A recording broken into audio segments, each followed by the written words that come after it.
여러분, 평생 기도해온 사람이 어느 날 갑자기 기도 한마디도 못하게 된다면 어떻게 될까요? 그런데 바로 그 순간 겨우 세 마디밖에 되지 않는 기도가 그 사람을 다시 붙들어 준다면 믿으시겠습니까? 오늘 첫 이야기를 끝까지 들으시면 왜 하나님께서는 긴 말보다 먼저 우리의 진심을 들으시는지 알게 되실 것입니다. 기도가 부담스러우신 분이 계십니까? 무릎을 꿇으면 무슨 말부터 해야 할지 막막하고, 옆에서 누군가 오래 기도하면 괜히 내 믿음이 작아 보이는 것 같으신 분도 계실 겁니다. 저도 그런 마음을 이해합니다. 기도는 잘해야 한다고 생각할 때가 있습니다. 말이 막히면 믿음까지 막힌 것처럼 느껴질 때도 있습니다. 그런데 성도 여러분, 바로 그 생각 때문에 하나님 앞에 나아가지 못한다면 얼마나 안타까운 일입니까? 오늘 말씀을 듣는 동안 한 가지만 기억해 주십시오. 하나님은 우리의 말솜씨를 기다리시는 분이 아닙니다. 마음이 하나님 쪽으로 돌아서는 그 순간을 기다리십니다. 이 말씀이 기도가 막힌 누군가에게도 필요하겠다 싶으시면 영상을 함께 나눠 주십시오. 구독과 좋아요도 눌러주시면 하나님의 말씀을 더 많은 분들과 나누는데 큰 힘이 됩니다. 74살 되신 한 권사님이 계셨습니다. 신앙생활을 오래 하셨습니다. 새벽 예배도 빠지지 않으셨고, 교회에서는 누구나 그분을 기도 많이 하는 분으로 알고 있었습니다. 그런데 권사님 마음속에는 오랫동안 누구에게도 말하지 못한 부끄러움이 하나 있었습니다. 나는 왜 기도를 이렇게 못하지? 사람들은 권사님에게 기도를 부탁했습니다. 그런데 정작 권사님은 다른 분의 기도를 들을 때마다 속으로 작아졌습니다. 저분은 성경 말씀도 술술 나오는데 나는 왜 맨날 비슷한 말만 하지? 여러분, 이런 마음 가져보신 적 없으십니까? 어느 늦가을 저녁이었습니다. 권사님은 남편 집사님과 늦은 저녁을 먹고 있었습니다. 된장국에서 아직 김이 올라오고 있었고, 창밖에서는 빗방울이 베란다 난간을 툭툭 두드리고 있었습니다. 그때였습니다. 남편 손에 들려있던 숟가락이 식탁 아래로 떨어졌습니다. 짤랑. 권사님이 고개를 들기도 전에 남편의 어깨가 옆으로 기울었습니다. 여보, 왜 그래요? 여보, 대답이 없었습니다. 권사님은 떨리는 손으로 구급차를 불렀습니다. 몇 분 뒤 좁은 골목으로 사이렌 소리가 들어왔고, 집 안에는 젖은 우산 냄새와 구급대원의 다급한 발걸음 소리가 뒤섞였습니다. 응급실에 도착했을 때 남편은 곧바로 안쪽으로 들어갔습니다. 권사님은 혼자 복도 의자에 앉았습니다. 형광등은 너무 밝았습니다. 그런데 마음은 캄캄했습니다. 소독약 냄새가 코끝에 맴돌았고, 멀리서 바퀴 달린 침대가 바닥을 지나가는 소리가 계속 들렸습니다. 평생 기도해온 분이었습니다. 기도해야 했습니다. 권사님은 두 손을 모았습니다. 하나님 아버지, 지금 저희 남편이 거기까지였습니다. 다음 말이 나오지 않았습니다. 평생 수천 번을 불렀던 하나님인데 그날은 이름조차 제대로 이어지지 않았습니다. 머릿속은 하얘졌고 손끝은 차갑게 떨렸습니다. 권사님은 나중에 이렇게 말씀하셨습니다. 목사님, 그 순간에는 제가 평생 드린 기도가 하나도 생각나지 않았어요. 성경 구절도 생각 안 나고요. 내가 믿음이 없는 사람인가 싶어서 더 무서웠어요. 성도 여러분, 우리의 약함이 바로 이런 것입니다. 평소에는 괜찮습니다. 그런데 정말 큰 일이 닥치면 말이 사라질 때가 있습니다. 믿음이 없어서가 아닙니다. 너무 아파서 그렇습니다. 너무 두려우면 마음 안에 있는 말들이 문 앞에서 엉켜버립니다. 권사님도 그랬습니다. 눈물만 떨어졌습니다. 한참을 그러고 앉아 있다가 입에서 겨우 한마디가 흘러나왔습니다. 주님, 도와주세요. 그게 전부였습니다. 긴 기도도 아니었습니다. 멋진 표현도 없었습니다. 주님, 도와주세요. 다시 한번, 주님, 도와주세요. 그런데 이상한 일이 일어났습니다. 남편의 상태가 갑자기 바뀌었다는 말이 아닙니다. 의사가 좋은 소식을 들고 바로 나온 것도 아닙니다. 복도는 여전히 차가웠고 문은 닫혀 있었습니다. 그런데 권사님의 마음이 조금씩 가라앉기 시작했습니다. 조금 전까지 온몸을 흔들던 두려움 사이로 이런 생각이 들어왔습니다. 나는 여기 있지만 주님은 저 문 안에도 계시는구나. 권사님은 의자 등받이에 몸을 기대며 다시 말했습니다. 주님, 제가 아무것도 못하겠어요. 도와주세요. 그 순간부터 기다림이 달라졌습니다. 여러분, 이것이 중요합니다. 기도는 하나님께 상황을 자세히 설명해서 하나님을 움직이는 일이 아닙니다.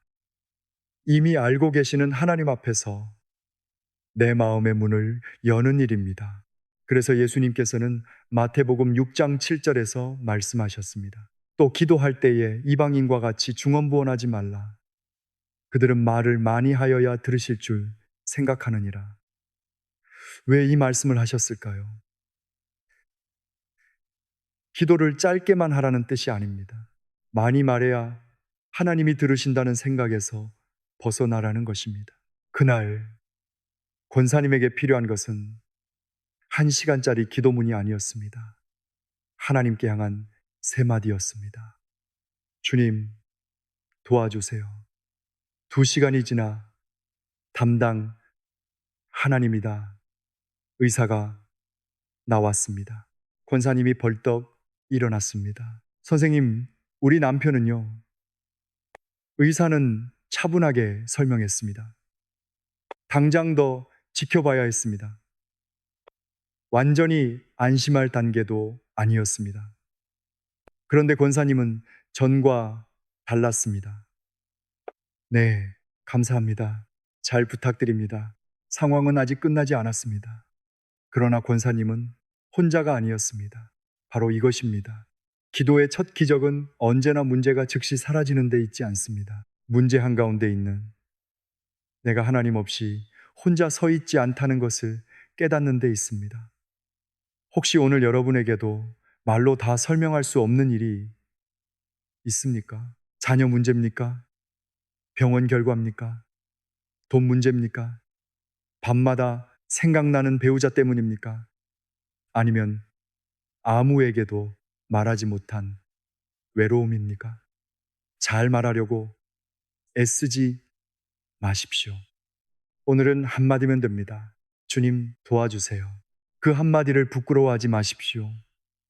그날 응급실 복도에서 권사님이 발견한 것이 바로 이것이었습니다. 기도는 잘하는 사람이 하나님께 가까이 가는 길이 아니라 아무 말도 할 수 없는 사람이 그대로 하나님께 나아가는 길이었습니다. 그런데 여기서 한 가지 질문이 남습니다. 우리가 하나님께 도움을 구하기 전에 가장 먼저 회복해야 할 것이 있습니다. 하나님을 어떤 분으로 부르고 있느냐는 것입니다. 여러분, 기도의 문을 가장 먼저 여는 말이 무엇일까요? 우리가 하나님께 무엇을 달라고 하기 전에 반드시 회복해야 할 한 가지가 있습니다. 바로 하나님을 누구라고 부르고 있느냐는 것입니다. 기도가 어려운 이유는 말이 부족해서가 아닐 때가 많습니다. 하나님이 너무 멀리 계신 분처럼 느껴지기 때문입니다. 성전에만 계시는 분, 예배 시간에만 조심스럽게 찾아가야 하는 분, 큰 문제가 생겼을 때에만 부를 수 있는 분처럼 생각하면 기도는 금세 무거워집니다. 저도 마음이 복잡할 때가 있습니다. 하나님께 이 정도 사소한 것까지 말씀드려도 되나 싶은 순간이 있습니다. 더 힘든 사람이 많은데 내 걱정을 꺼내는 것이 부끄럽게 느껴질 때도 있습니다. 그런데 우리의 마음이 그렇게 움츠러드는 바로 그 자리에서 성경은 전혀 다른 이름을 들려줍니다. 로마서 8장 15절입니다. 너희는 다시 무서워하는 종의 영을 받지 아니하고 양자의 영을 받았으므로 우리가 아빠, 아버지라고 부르짖느니라. 성도 여러분, 하나님은 우리에게 멀리서 허락을 받아야 찾아갈 수 있는 분으로 자신을 알려주지 않으셨습니다. 이 말이 왜 그렇게 중요할까요? 76 되신 한 집사님이 계셨습니다.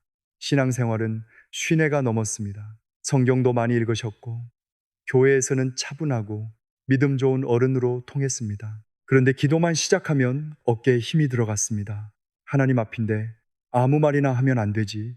늘 그렇게 생각했습니다. 손주가 시험을 앞두고 있어도 이런 것까지 기도하면 너무 사소한 것 아닌가 싶었습니다. 병원 예약이 잡힌 날에도 더 아픈 사람도 많은데 내 이야기를 먼저 꺼내도 되나 망설였습니다. 어느 겨울 새벽이었습니다. 12살 손녀가 고열로 밤새 뒤척였습니다. 방 안에는 젖은 수건 냄새가 희미하게 났고 벽시계 초침 소리가 유난히 크게 들렸습니다. 아내는 새벽녘에 잠깐 눈을 붙였습니다. 집사님은 혼자 손녀 옆에 앉아 있었습니다. 손녀의 이마에 손을 얹었습니다. 뜨거웠습니다. 그 순간 기도하고 싶었습니다. 평소처럼 말을 갖추려고 했습니다. 전능하시고 자비로우신 하나님 아버지, 그런데 입이 멈췄습니다. 손녀 얼굴을 보고 있으니 복잡한 말이 하나도 필요하지 않았습니다. 그저 이런 말이 나왔습니다. 나의 아버지. 집사님은 잠시 멈췄습니다. 그리고 다시 불렀습니다.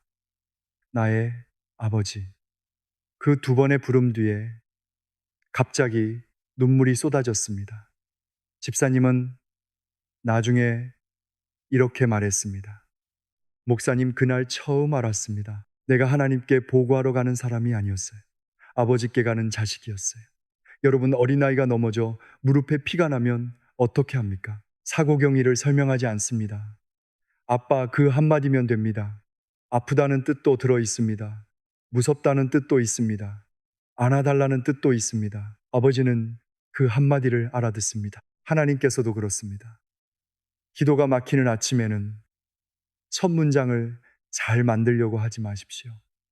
나의 아버지, 그렇게 불러보십시오. 그리고 잠시 멈춰 보십시오. 하나님이 정말 나의 아버지이심을 마음으로 받아들이는 순간 기도는 시험이 아니라 만남으로 바뀝니다. 며칠 뒤 손녀가 아침밥을 먹다가 집사님에게 말했습니다. 할아버지, 요즘 왜 자꾸 웃어요? 집사님이 웃으며 대답했습니다. 할아버지가 아버지를 다시 찾았거든. 손녀가 눈을 동그랗게 뜨며 물었습니다. 할아버지, 아버지는 하늘나라에 계시잖아. 집사님은 잠시 웃다가 말했습니다. 그래. 그런데 또 한 분 계시지. 그날 이후 집사님의 기도는 길어진 것이 아니었습니다. 오히려 편해졌습니다. 집을 나설 때도 나의 아버지 함께 해주세요. 병원에 갈 때도 나의 아버지 제 마음을 지켜주세요. 잠들기 전에도 나의 아버지 오늘도 감사합니다. 관계가 열리니 말은 그 뒤에 따라왔습니다. 그런데 성도 여러분, 아버지를 부르는 것만으로도 마음이 벅찬 날이 있습니다. 너무 큰 일이 닥치면 관계를 알고 있어도 말이 다시 끊깁니다. 그때 필요한 두 번째 기도가 있습니다. 도와주세요. 혹시 여러분도 스스로 해결하려고 버티다가 더 지쳐보신 적 있으십니까? 누군가에게 말하면 걱정을 끼칠까봐 혼자 삼키고 하나님께도 제대로 설명해야 할 것 같아서 결국 아무 말도 못한 적은 없으십니까? 그 아픔을 먼저 말씀드리는 이유가 있습니다. 바로 그런 사람에게 시편 50편 15절은 이렇게 말씀합니다. 환난 날에 나를 부르라. 내가 너를 건지리니 네가 나를 영화롭게 하리로다. 환난 날에 논리적으로 설명하라고 하지 않으셨습니다. 부르라고 하셨습니다. 한 68살 권사님 가정에 큰 어려움이 닥쳤습니다. 남편이 오래 운영하던 작은 철물점이 문을 닫을 형편이 되었습니다. 거래가 줄었고 밀린 돈은 늘어났습니다. 밤이면 남편은 식탁에 앉아 계산기만 두드렸습니다. 딱딱 딱딱 버튼 누르는 소리만 방 안에 울렸습니다.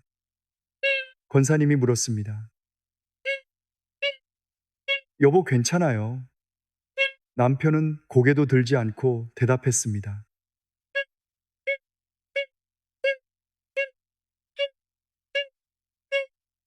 버튼 누르는 소리만 방 안에 울렸습니다. 권사님도 사실 하나도 괜찮지 않았습니다. 새벽 2시가 넘었는데 잠이 오지 않았습니다. 부엌에 나와 찬물을 한 모금 마시다가 의자에 그대로 앉았습니다. 냉장고 돌아가는 소리만 낮게 들렸습니다. 기도하려 했습니다. 하나님, 저희 형편이 또 막혔습니다. 눈물이 났습니다.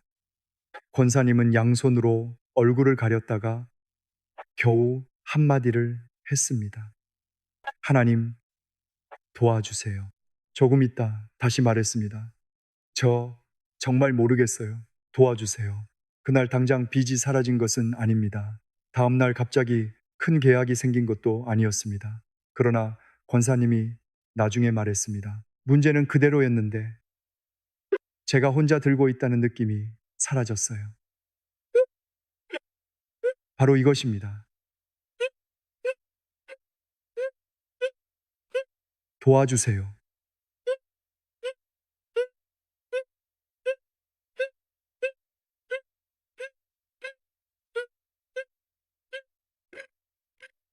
내 힘으로 다 붙들고 있던 손을 펴는 기도입니다. 그 다음날 남편이 물었습니다.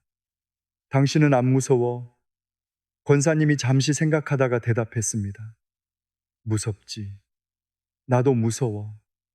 그런데 이제 둘이서만 버티는 건 아닌 것 같아. 성도 여러분, 이것이 믿음의 정직함입니다. 믿음이 있다고 두려움이 없는 척 할 필요 없습니다. 무서우면 무섭다고 말씀드리십시오. 그리고 세 마디를 드리십시오. 주님 도와주세요. 기도는 강한 사람의 말이 아닙니다. 도움이 필요하다는 사실을 인정하는 사람의 말입니다. 오늘 아침 첫 번째로 나의 아버지라고 부르십시오. 그리고 감당하기 어려운 것이 있다면 곧바로 도와주세요 라고 말씀드리십시오. 관계가 열리고 손이 펴집니다. 그런데 그 다음에는 더 깊은 벽 하나가 기다리고 있습니다. 하나님이 아버지인 줄 알고 도움도 구하고 싶은데 내 안의 죄책감 때문에 차마 눈을 들지 못할 때가 있습니다. 여러분, 하나님이 아버지라는 것도 알고 있습니다. 도움을 구해야 한다는 것도 압니다. 그런데도 기도가 나오지 않는 때가 있습니다. 왜 그럴까요?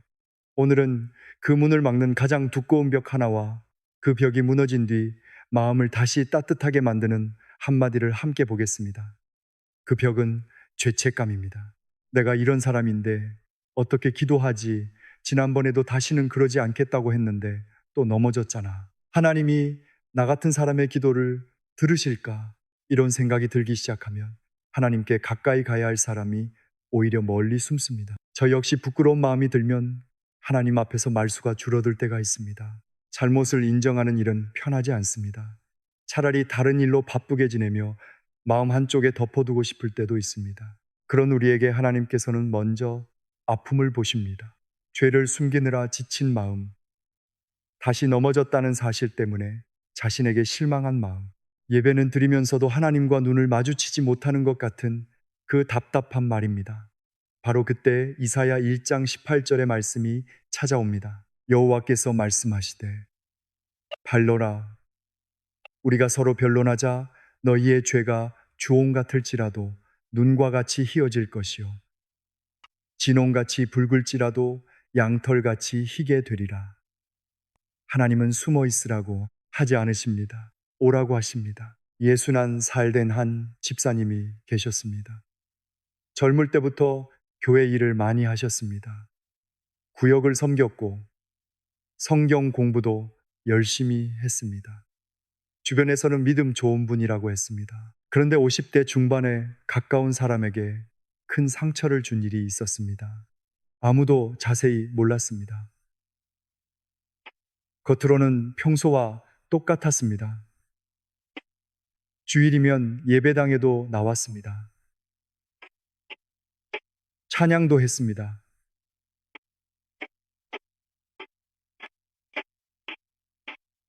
찬양도 했습니다. 봉사도 계속했습니다. 그런데 기도만 시작하면 그 일이 떠올랐습니다. 하나님 아버지, 거기서 마음이 굳었습니다. 집사님은 속으로 말했습니다.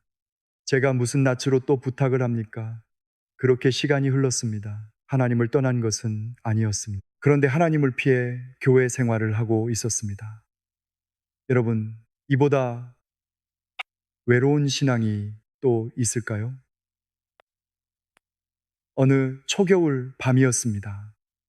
가족들이 모두 잠든 뒤 집사님 혼자 거실에 앉아 있었습니다. 창문에는 차가운 김이 서려 있었고 난방이 꺼진 바닥은 발바닥에 서늘했습니다. 잠이 오지 않았습니다. 책상 위에 있던 성경을 펼쳤습니다. 그날 눈에 들어온 말씀이 요한일서 1장 9절이었습니다. 만일 우리가 우리 죄를 자백하면 그는 미쁘시고 의로우사 우리 죄를 사하시며 우리를 모든 불의에서 깨끗하게 하실 것이요. 집사님은 그 말씀 앞에서 오래 움직이지 못했습니다. 자백하면 그 한마디가 마음에 걸렸습니다. 그동안 회개하지 않은 것이 아니라고 생각했습니다. 마음으로 미안해했고 후회도 했습니다. 그런데 하나님 앞에서 정직하게 인정하지는 않았습니다. 한참 뒤 집사님이 소파에서 내려왔습니다. 차가운 바닥에 무릎을 꿇었습니다. 입술이 떨렸습니다. 긴 말은 나오지 않았습니다. 하나님, 용서하세요. 그리고 울었습니다. 제가 잘못했습니다. 용서하세요. 그게 전부였습니다. 그 순간 모든 기억이 사라진 것도 아닙니다. 과거가 없던 일이 된 것도 아닙니다. 그러나 도망치던 사람이 돌아섰습니다. 집사님은 나중에 이렇게 고백했습니다. 제가 하나님을 피해 다녔지 하나님이 저를 피하신 게 아니더라고요. 성도 여러분, 회개는 하나님께서 우리를 밀어내시는 문이 아닙니다. 돌아오라고 열어두신 문입니다. 며칠 뒤 집사님은 오래 미뤄두었던 전화 한 통을 걸었습니다. 손에 땀이 났습니다. 상대방이 전화를 받았습니다. 여보세요. 집사님은 잠시 아무 말도 못했습니다. 그러다가 말했습니다. 제가 그때 정말 잘못했습니다. 미안합니다. 수화기 너머로 한동안 침묵이 흘렀습니다. 그리고 상대방이 조용히 대답했습니다. 그 말을 오래 기다렸어요. 하나님 앞에서 용서하세요 라고 말할 수 있게 되자 사람 앞에서도 미안합니다 라는 말이 나오기 시작한 것입니다. 여러분에게도 아직 숨겨둔 것이 있습니까? 하나님 앞에서 잘 꾸미지 마십시오. 변명도 길게 하지 마십시오. 용서하세요. 그 세 마디로 돌아오십시오. 그런데 여기서 끝이 아닙니다. 벽이 무너지고 나면 빈자리가 생깁니다. 죄책감은 내려놓았는데 신앙이 여전히 메마르게 느껴질 때가 있습니다. 예배는 드리는데 설방감이 없습니다. 기도는 하는데 만남이 아니라 숙제 같습니다.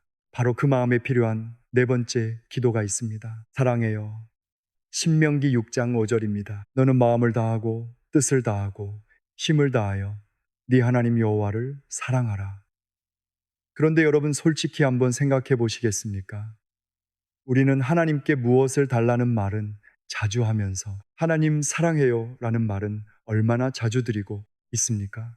66살 된 한 집사님이 계셨습니다. 교회를 다닌 지 30년이 넘었습니다. 예배도 드리고 봉사도 했습니다. 그런데 어느 순간 모든 것이 의무가 되어 버렸습니다. 주일이 오면 교회에 갔습니다. 가야 하니까 갔습니다. 찬양도 불렀습니다. 순서가 있으니 불렀습니다. 기도도 했습니다. 해야 하니까 했습니다. 그런 자신이 싫었지만 어떻게 바꿔야 할지 몰랐습니다.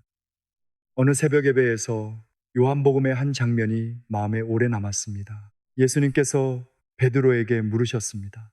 네가 나를 사랑하느냐? 집사님은 집으로 돌아오는 내내 그 질문이 떠나지 않았습니다. 현관문을 열었을 때 아직 집안은 어두웠습니다. 가족들은 자고 있었고 주전자에서 물 끓는 소리만 작게 났습니다. 집사님은 식탁에 앉았습니다. 그리고 처음으로 자신에게 물었습니다. 나는 하나님을 믿는가? 그렇다. 그렇다면 나는 하나님을 사랑하는가? 그 질문 앞에서는 쉽게 대답할 수 없었습니다. 한참 있다가 아주 작은 목소리로 말했습니다. 하나님 사랑해요. 어색했습니다. 다시 말했습니다. 잘 모르겠지만 사랑해요. 조금 뒤에는 이런 말까지 나왔습니다. 제 마음이 차갑게 느껴져도 사랑하고 싶어요. 그때 눈물이 흘렀습니다. 기적처럼 감정이 폭발해서가 아니었습니다. 30년 동안 부탁은 많이 했는데 사랑한다는 고백은 너무 오래 하지 않았다는 사실이 마음을 건드린 것입니다. 그날부터 집사님은 아침마다 그 말을 드렸습니다. 하나님 사랑해요. 일주일이 지나도 대단한 느낌은 없었습니다. 그래도 계속했습니다. 한 달쯤 지난 어느 주일이었습니다. 찬양을 부르다가 집사님이 갑자기 입을 멈췄습니다. 늘 듣던 가사인데 그날은 다르게 들렸습니다. 옆에 있던 아내가 예배를 마치고 물었습니다. 당신 오늘 왜 그렇게 울었어요? 집사님이 웃으며 대답했습니다. 하나님을 오래 믿었는데 이제야 조금 사랑하는 것 같아서. 그 이후 변화는 아주 작게 나타났습니다. 말투가 부드러워졌습니다. 가족에게 짜증내던 일이 줄었습니다. 어느 날 아내가 말했습니다.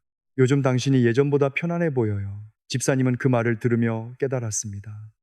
하나님께 사랑을 고백했는데 그 사랑이 사람에게 흘러가기 시작한 것입니다. 여러분, 사랑은 언제나 뜨거운 감정으로 시작하지 않습니다. 때로는 차가운 마음으로 드리는 작은 고백에서 시작합니다.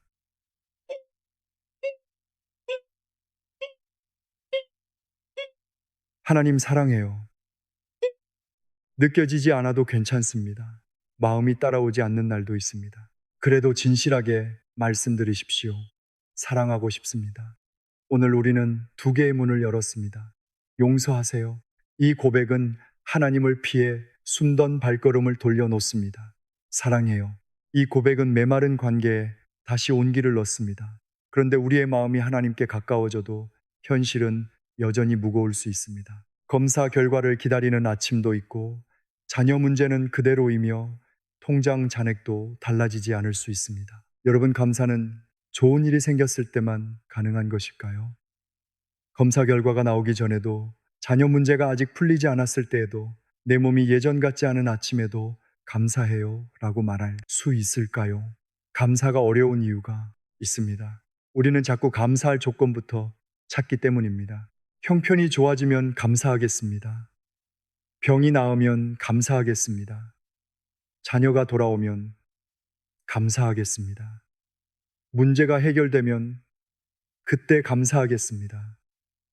그런데 기다리다 보면 감사할 날이 자꾸 뒤로 밀립니다. 저도 마음에 걸리는 일이 생기면 감사보다 걱정이 먼저 나올 때가 있습니다. 좋은 것을 세워보기보다 아직 해결되지 않은 한 가지를 붙들고 하루 종일 마음을 빼앗길 때가 있습니다. 여러분도 그러시지 않습니까? 그런 우리에게 성경은 먼저 현실의 무게를 모른 척하라고 하지 않습니다. 힘든 것은 힘든 것입니다. 아픈 것은 아픈 것입니다. 바로 그 아픔 한가운데 데살로니가전서 5장 18절의 말씀이 들어옵니다. 범사에 감사하라. 이것이 그리스도 예수 안에서 너희를 향하신 하나님의 뜻이니라. 범사에 감사하라는 것은 모든 일이 좋다고 말하라는 뜻이 아닙니다. 좋지 않은 일 속에서도 하나님이 떠나지 않으셨음을 믿는 것입니다. 예수나옵 대신 한 장로님이 계셨습니다. 평소 건강에는 자신이 있었습니다. 아침이면 동네 공원을 걸었고 주일이면 교회 계단도 거뜬히 오르셨습니다. 그러던 어느 봄 정기검진에서 이상 소견이 나왔습니다. 의사가 말했습니다. 장로님, 정밀 검사를 한번 해보셔야겠습니다. 그 한마디가 귀에서 떠나지 않았습니다. 병원을 나왔는데 햇빛은 따뜻했습니다. 그런데 장로님 손바닥에는 식은땀이 났습니다. 집으로 가는 버스 안에서도 계속 같은 생각이 돌았습니다. 혹시 큰 병이면 어떡하지? 아내에게 어떻게 말하지? 아이들에게 짐이 되는 건 아닐까?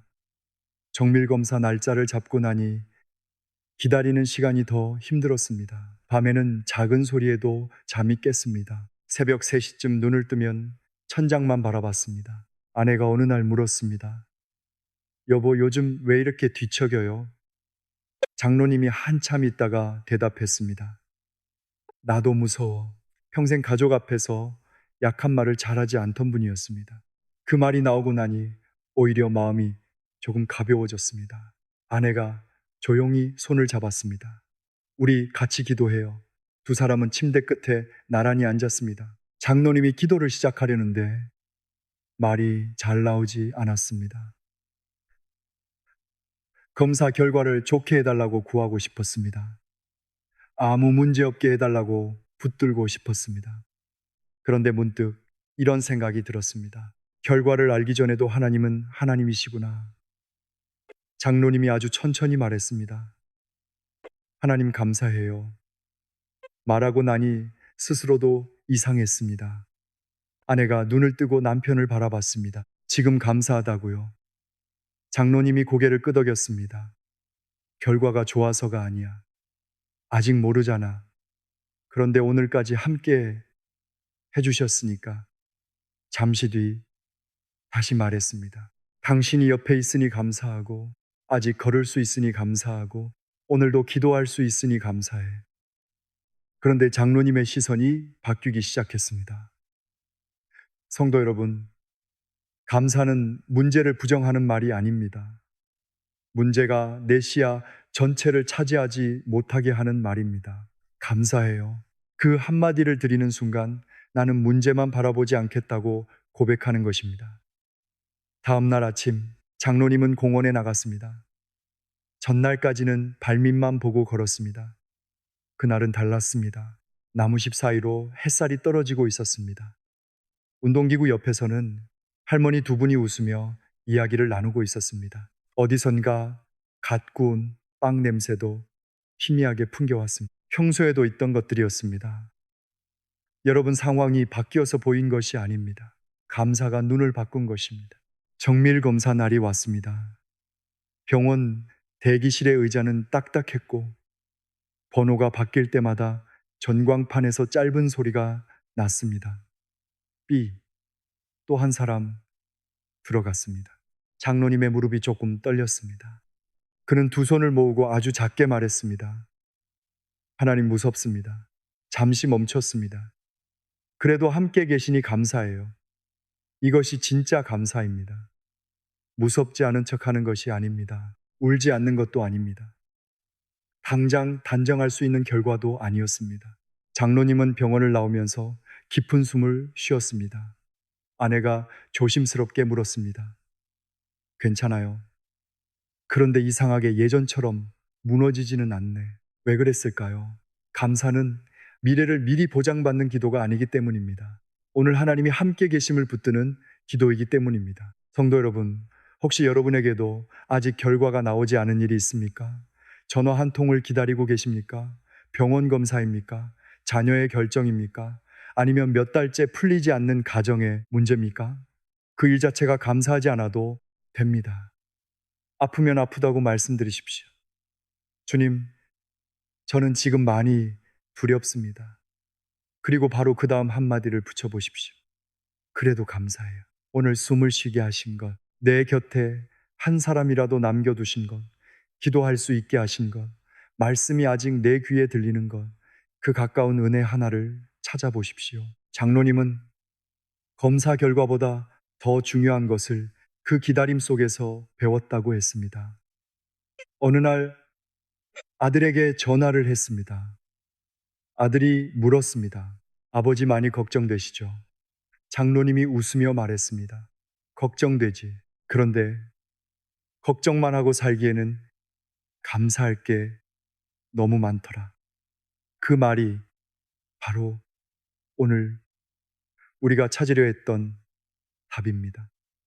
감사는 형편이 좋다는 선언이 아닙니다.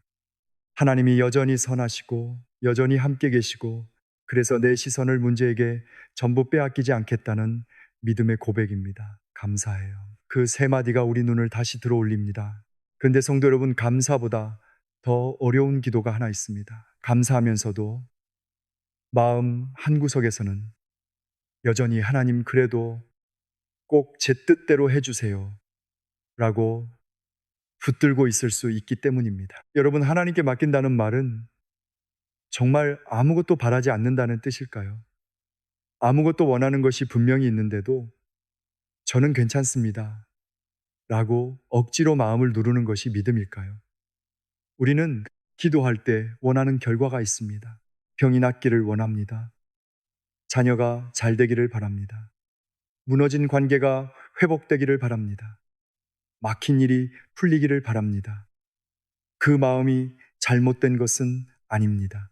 저도 간절히 바라는 일이 생기면 제 뜻대로 되었으면 좋겠다고 기도합니다. 마음 한구석에서는 하나님께 맡긴다고 말하면서도 제가 생각한 답을 꼭 받고 싶어 할 때가 있습니다.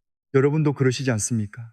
그래서 기도가 길어질수록 오히려 마음이 더 조급해질 때가 있습니다. 그 질문이 올라오는 순간 우리는 응답보다 결과를 붙들고 있는 자신을 발견합니다. 그런데 성도 여러분, 성경에는 누구보다 간절히 원하는 것이 분명했던 한 분의 기도가 나옵니다. 예수님이십니다. 십자가를 앞둔 겟세마네의 밤이었습니다. 예수님은 아무렇지 않으셨던 것이 아닙니다. 마음이 심히 고민되어 죽게 되었다고 말씀하실 만큼 괴로우셨습니다. 앞으로 닥칠 고통을 모르셨던 것도 아닙니다. 바로 그 아픔 속에서 예수님께서는 마태복음 26장 39절에서 이렇게 기도하셨습니다. 내 아버지여, 만일 할 만하시거든 이 잔을 내게서 지나가게 하옵소서. 그러나 나의 원대로 마시옵고 아버지의 원대로 하옵소서. 여러분, 순서를 보십시오. 예수님은 먼저 자신의 마음을 숨기지 않으셨습니다. 이 잔을 내게서 지나가게 하옵소서. 원하는 것을 분명히 말씀하셨습니다. 그리고 그 뒤에 고백하셨습니다. 나의 원대로 마시옵고 아버지의 원대로 하옵소서. 이것이 맡김입니다. 원하는 것이 없어지는 것이 아닙니다. 원하는 것을 솔직히 말씀드린 뒤 마지막 결정권을 하나님께 돌려드리는 것입니다. 60세 살된 한 권사님이 계셨습니다. 아들이 오랫동안 준비한 일이 있었습니다. 가족 모두가 기대했습니다. 권사님은 매일 새벽 아들을 위해 기도했습니다. 하나님, 이번에는 꼭 되게 해주세요. 기도할 때마다 결과까지 마음속으로 그려 보았습니다. 아들이 좋은 소식을 들고 들어오는 모습, 가족들이 함께 감사 예배를 드리는 모습, 친척들에게 기쁜 소식을 전하는 모습까지 생각했습니다. 그런데 결과 발표 날이 왔습니다. 아들이 떨어졌습니다. 현관문이 열리는 소리가 들렸습니다. 권사님은 부엌에서 급히 나왔습니다. 아들이 신발도 제대로 정리하지 못한 채 말했습니다. 엄마, 안 됐어. 권사님이 겨우 대답했습니다. 그래. 아들은 방으로 들어갔습니다. 문이 닫혔습니다. 그날 저녁 식탁은 이상할 만큼 조용했습니다. 미역국이 식어가는데 숟가락 부딪히는 소리조차 거의 들리지 않았습니다. 권사님은 속으로 하나님께 서운했습니다. 제가 얼마나 기도했는데요. 그날 밤 잠이 오지 않았습니다. 거실에 나와 소파에 앉았습니다. 창밖으로 자동차 불빛이 천장에 잠깐 스쳤다가 사라졌습니다. 솔직히 감사하고 싶지도 않았습니다. 괜찮은 척 하고 싶지도 않았습니다. 그래서 그대로 말씀드렸습니다. 하나님, 저 속상합니다.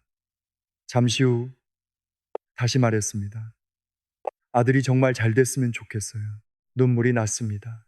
왜 안 되게 하셨는지 모르겠어요. 여러분, 이것도 기도입니다. 믿음은 하나님 앞에서 마음을 숨기는 것이 아닙니다. 권사님은 한참 울었습니다. 그리고 마지막에 아주 힘겹게 세 마디를 붙였습니다. 뜻대로예요. 말하고도 마음이 따라오지 않았습니다. 다시 말했습니다. 하나님, 아직 잘 모르겠지만 뜻대로예요. 그 순간 갑자기 모든 것이 이해된 것은 아닙니다. 서운함이 한 번에 사라진 것도 아닙니다. 그런데 권사님의 꽉 쥔 손이 조금 펴지기 시작했습니다. 내 아들의 인생을 내가 다 책임질 수 없다는 사실을 인정하게 되었습니다. 며칠 뒤 아들이 거실에 나와 어머니 옆에 앉았습니다. 한참 말이 없었습니다. 그러다가 아들이 먼저 입을 열었습니다. 엄마, 나 다시 해볼까? 권사님은 아들을 바라봤습니다. 예전 같으면 곧바로 말했을 것입니다. 그래, 이번에는 반드시 될 거야. 그런데 그날은 달랐습니다. 권사님이 아들의 손을 잡으며 말했습니다. 그래, 다시 해보자. 그런데 이번에는 결과만 붙들지 말고 네가 어떤 사람이 되어가는지도 같이 보자. 아들이 잠시 어머니 얼굴을 바라봤습니다. 엄마도 많이 속상했지. 권사님이 웃다가 눈물을 닦았습니다. 많이 속상했지. 나도 사람인데. 성도 여러분, 이 말이 중요합니다. 나도 사람인데. 믿음이 있다고 아프지 않은 것이 아닙니다. 맡긴다고 해서 실망하지 않는 것도 아닙니다. 다만 실망 속에서도 하나님을 놓지 않는 것입니다. 권사님은 그 뒤로 아침마다 같은 기도를 드렸습니다. 하나님, 저는 아들이 잘 되기를 원합니다. 먼저 원하는 것을 말씀드렸습니다. 그리고 마지막에는 이렇게 끝냈습니다. 하지만 뜻대로 해요. 몇 달이 지나면서 권사님에게 변화가 생겼습니다. 아들이 늦게 들어오면 예전에는 불안해서 계속 전화를 했습니다. 결과가 늦어지면 하루 종일 표정이 굳었습니다. 그런데 조금씩 기다릴 수 있게 되었습니다. 어느 날 남편이 물었습니다. 당신 요즘은 왜 그렇게 덜 조급해? 권사님이 대답했습니다. 내가 붙들던 걸 조금 내려놨어. 뭘 아이 인생까지 내가 책임지려던 마음. 여러분, 이것이 뜻대로 해요. 그의 기도입니다. 포기가 아닙니다. 무관심도 아닙니다. 하나님이 나보다 더 멀리 보신다는 것을 믿는 것입니다. 내가 원하는 것을 말하되 하나님을 내 뜻 안에 가두지 않는 것입니다. 혹시 지금 여러분에게 꼭 이렇게 되어야 한다고 붙들고 있는 일이 있습니까? 그 소원을 버리지 마십시오. 먼저 말씀드리십시오. 하나님, 저는 이것을 원합니다. 하나님, 울어도 됩니다. 서운하다고 말씀드려도 됩니다. 두렵다고 고백해도 됩니다. 그리고 마지막에 아주 천천히 말씀드려 보십시오. 뜻대로 해요. 그 세 마디는 패배의 말이 아닙니다. 내 손보다 하나님의 손이 더 안전하다는 고백입니다. 그런데 성도 여러분, 손을 펴고 하나님의 뜻에 맡겼는데도 마음 한쪽이 여전히 허전할 때가 있습니다. 배우자가 떠난 자리 줄어든 건강 예전 같지 않은 형편을 바라보며 이제 내게 남은 것이 무엇인가 묻게 될 때가 있습니다. 여러분, 가진 것이 줄어들수록 믿음도 함께 줄어드는 것처럼 느껴질 때가 있지 않으십니까? 건강도 예전 같지 않고 곁에 있던 사람도 하나둘 떠나고 할 수 있는 일마저 줄어들 때 우리는 무엇을 붙들고 충분해요 라고 말할 수 있을까요? 사실 이 기도는 쉽지 않습니다. 충분해요. 말은 짧은데 마음으로 드리기는 어렵습니다. 우리는 늘 하나가 더 있어야 안심하기 때문입니다. 돈이 조금만 더 있으면 좋겠습니다. 몸이 조금만 더 건강하면 좋겠습니다. 자녀가 조금만 더 가까이 살면 좋겠습니다. 배우자가 아직 내 곁에 있었으면 좋겠습니다. 그 마음을 하나님이 모르실까요? 아닙니다. 외로운 것은 외로운 것입니다. 잃어버린 것은 아픕니다. 늙어간다는 사실이 서글픈 날도 있습니다. 저도 사람인지라 없는 것을 바라보다가 이미 받은 것을 놓칠 때가 있습니다. 하나님 한 분이면 충분하다고 말하면서도 마음속에서는 다른 무언가가 채워져야 평안할 것처럼 느낄 때가 있습니다. 그래서 이 기도는 강한 사람만 할 수 있는 고백이 아닙니다. 오히려 부족함을 절실히 아는 사람이 드리는 기도입니다. 다윗도 부족함을 모르는 사람이 아니었습니다. 광야를 걸었습니다. 쫓겨다녔습니다. 사랑하는 사람에게 배신도 당했습니다. 그런 사람이 시편 13편 1절에서 이렇게 고백했습니다. 여호와는 나의 목자시니 내게 부족함이 없으리로다. 여러분, 다윗에게 실제로 필요한 것이 하나도 없었다는 뜻일까요? 그렇지 않습니다. 필요는 많았습니다. 그러나 필요보다 더 큰 분이 자신과 함께 계신다는 것을 알았습니다. 그래서 부족한 형편 속에서도 부족함에 삼켜지지 않았습니다. 72살 된 한 권사님이 계셨습니다. 남편을 먼저 떠나보낸 지 4해가 되었습니다. 자녀들은 모두 다른 지역에 살았습니다. 명절이나 생일이 아니면 얼굴을 자주 보기도 어려웠습니다. 예전에는 네 식구가 둘러앉던 식탁이었습니다. 이제는 의자 하나만 자주 움직였습니다. 어느 겨울 아침 권사님은 혼자 미역국을 데웠습니다. 냄비 뚜껑이 다그락거렸습니다. 텔레비전도 켜지 않았습니다. 숟가락을 들다가 문득 맞은편 빈 의자가 눈에 들어왔습니다. 여보, 당신 있을 때는 몰랐네. 그 순간 눈물이 났습니다. 빈 식탁은 너무 넓어 보였습니다. 성도 여러분, 우리는 이런 날에 무슨 말을 해야 할까요? 감사합니다. 라는 말조차 쉽게 나오지 않을 때가 있습니다. 권사님도 그랬습니다. 교회에서는 늘 밝았습니다. 누군가 물으면 말했습니다. 나는 괜찮아요.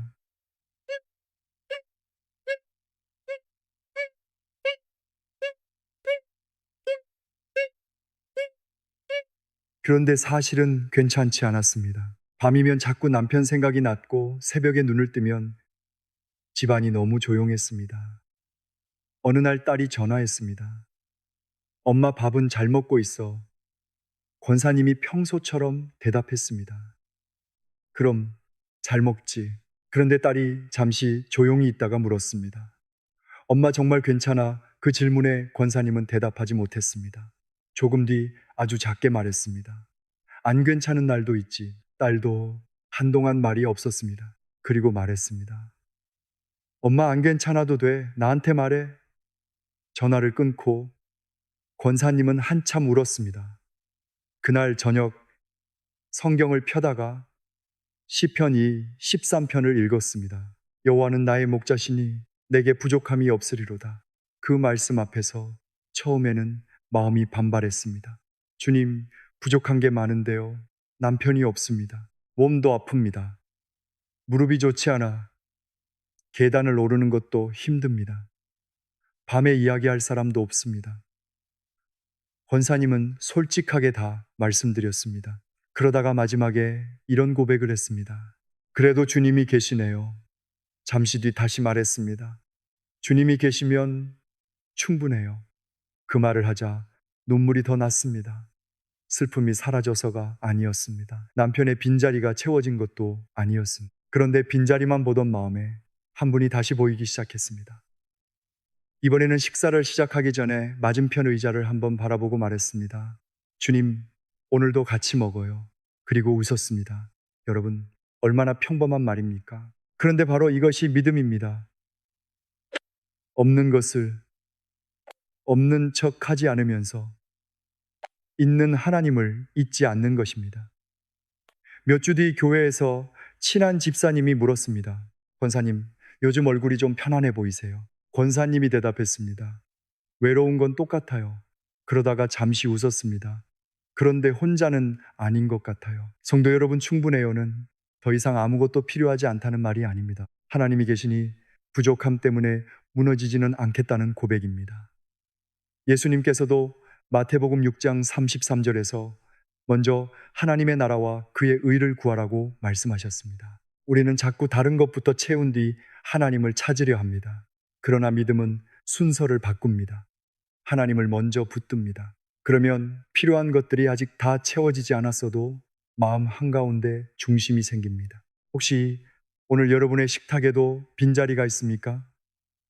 예전처럼 연락하지 않는 자녀가 있습니까? 퇴직 후 아무도 나를 찾지 않는 것 같아 서운하십니까? 병원 약 봉지가 늘어나는 것을 볼 때마다 마음이 철렁하십니까? 그 마음을 감추지 마십시오. 주님, 저는 외롭습니다. 주님, 저는 두렵습니다. 먼저 그렇게 말씀드리십시오. 그리고 아주 천천히 마지막 세 마디를 붙여보십시오.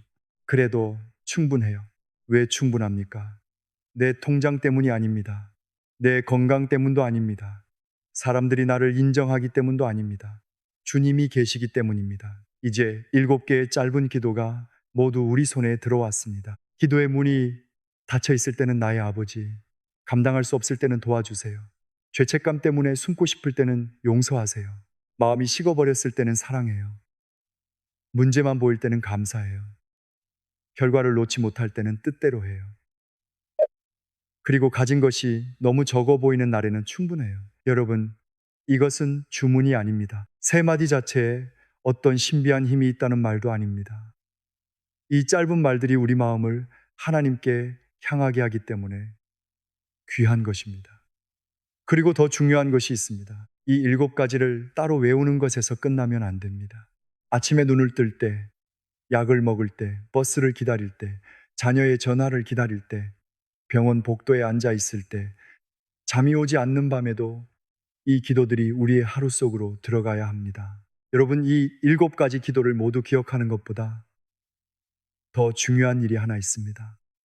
내일부터가 아니라 오늘 바로 평범한 하루 속에서 이 기도를 어디에 놓을 것인가 하는 것입니다. 정말 세 마디 기도만으로 아침부터 밤까지 하나님과 함께 걸을 수 있을까요? 가능합니다.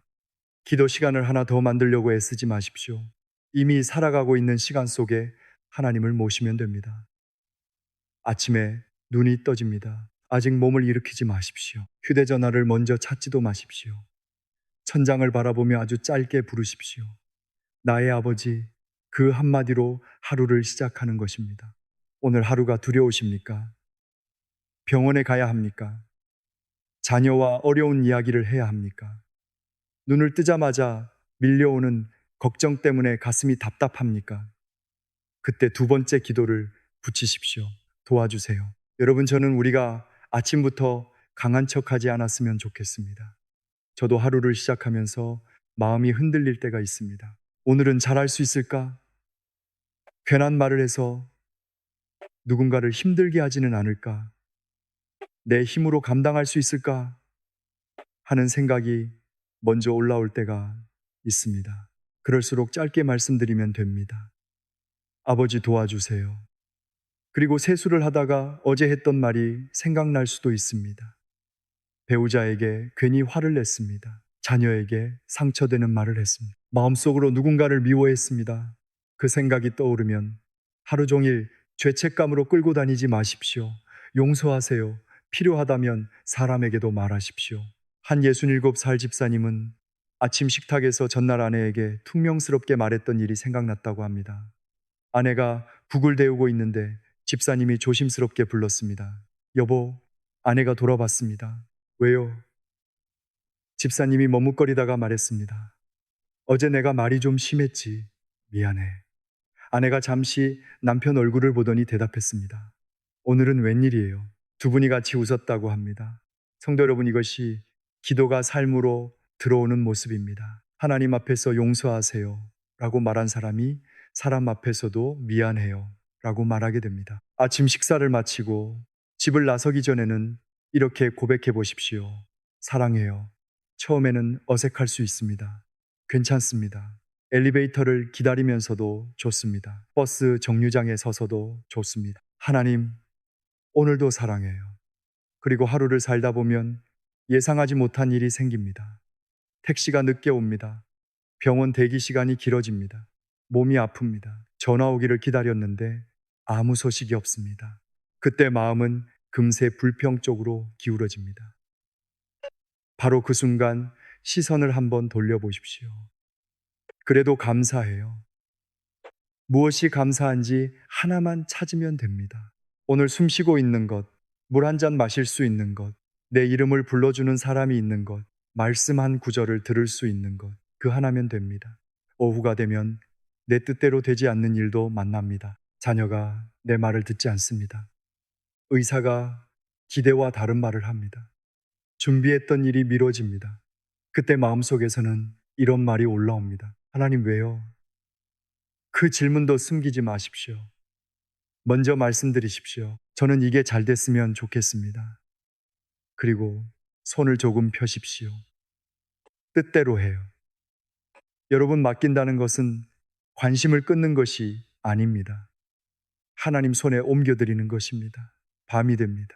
하루 종일 사람들과 있었는데도 문을 닫고 나면 갑자기 외로움이 밀려오는 분이 계실 겁니다. 약통을 정리하며 마음이 서글퍼질 수도 있습니다. 주님, 오늘은 외롭습니다. 그렇게 솔직하게 말씀드리십시오. 그리고 마지막에 이 기도를 드려보십시오. 그래도 충분해요. 주님이 계시니까요. 성도 여러분, 보이십니까? 이 7 기도는 따로 떨어져 있지 않습니다. 하루 전체를 하나님께 연결하는 작은 숨과 같습니다. 아침에는 나의 아버지, 두려울 때 도와주세요. 잘못했을 때 용서하세요. 마음이 식었을 때 사랑해요. 불평이 올라올 때 감사해요. 내 뜻을 놓기 어려울 때 뜻대로 해요. 그리고 모든 것이 부족해 보이는 밤에는 충분해요. 기도는 이렇게 하루가 됩니다. 그러다 어느 순간 여러분은 깨닫게 될 것입니다. 전에는 기도하려면 자리를 잡아야 한다고 생각했는데, 이제는 걷다가도 기도하고 있구나. 전에는 말을 많이 해야 한다고 생각했는데, 이제는 세 마디로도 하나님께 마음을 열고 있구나. 전에는 기도를 못한다고 생각했는데, 사실 하나님은 오래전부터 내 짧은 부름까지 듣고 계셨구나. 그때 빌립보서 4장 7절의 말씀이 우리 삶에서 조금씩 이해되기 시작합니다. 그리하면 모든 지각에 뛰어난 하나님의 평강이 그리스도 예수 안에서 너희 마음과 생각을 지키시리라. 문제가 하나도 없는 평안이 아닙니다. 문제가 있어도 마음과 생각이 지켜지는 평안입니다. 이제 잠시 함께 기도하겠습니다. 사랑의 하나님 아버지, 우리는 기도를 잘해야 한다고 생각하며 스스로를 너무 많이 힘들게 했습니다. 다른 사람의 기도와 비교했고, 말이 나오지 않는 날에는 믿음까지 없는 것처럼 낙심했습니다. 그러나 오늘 다시 주님을 부릅니다. 나의 아버지, 우리 힘으로 감당하기 어려운 일을 주님 앞에 내려놓습니다. 도와주세요. 숨기고 있던 잘못과 부끄러움도 가지고 나아갑니다. 용서하세요. 메마른 마음으로라도 고백합니다. 사랑해요. 아직 해결되지 않은 문제 한가운데에서도 주님이 함께 계심을 믿으며 고백합니다. 감사해요. 우리가 원하는 것을 주님께 정직하게 아뢰되 마지막 결정은 주님의 손에 맡깁니다. 뜻대로 해요. 그리고 오늘 가진 것이 작아 보여도 주님이 우리와 함께 계시니 고백합니다.